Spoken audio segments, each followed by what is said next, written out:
Bonjour, je suis Rachel, la gagnante du meilleur pâtissier 2017 et je suis là pour vous apprendre à réaliser un magnifique dessert de Noël. Allez, c'est parti! On commence par prendre la feuille du robot, on l'installe, on fait la tare et on peut commencer à peser la bonne quantité de beurre. On refait la tare et on peut maintenant peser le sucre glace et lancer le robot à puissance 5 pendant à peu près 2 minutes.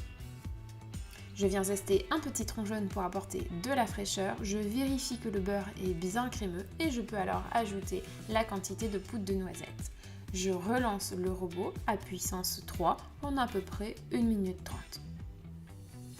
Je peux alors ajouter la farine, je mets la petite protection pour éviter les projections de farine sur le plan de travail et je vais relancer le robot pour à peu près 2 minutes à puissance 3. La pâte est maintenant bien lisse et bien homogène, je peux l'étaler. Ma petite astuce, c'est de donner 2 ou 3 coups de rouleau et de faire tourner la pâte d'un quart de tour. Je fais ainsi jusqu'à temps que la pâte soit parfaitement étalée sur une épaisseur d'environ 3 mm. J'emporte-pièce maintenant 2 disques et avec le reste de pâte, j'emporte-pièce des petits biscuits qui seront parfaits pour le goûter.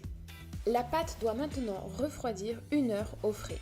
Vous pouvez alors enlever l'excédent de pâte avec une pointe de couteau. La pâte sablée va maintenant cuire pendant 20 minutes à 160 degrés.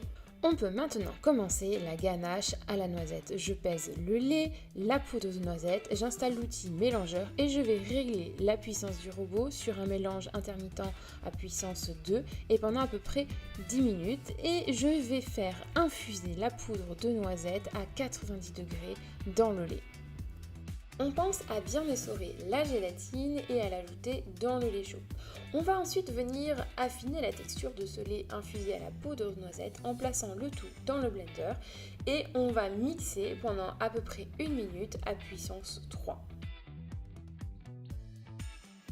On continue la réalisation de cette ganache en plaçant le chocolat blanc et la pâte à tartiner dans le bol et en faisant fondre le tout à 55 degrés pendant à peu près 3 à 4 minutes.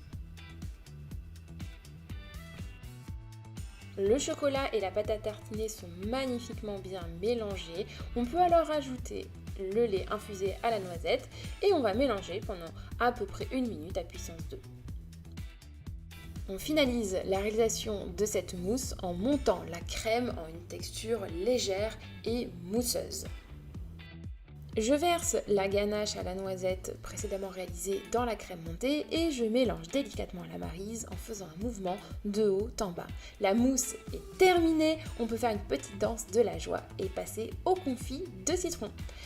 Alors pour ça, je zeste et je récupère le jus des citrons et je vais venir ajouter du sucre et faire cuire cela pendant à peu près 20 minutes à 180 degrés.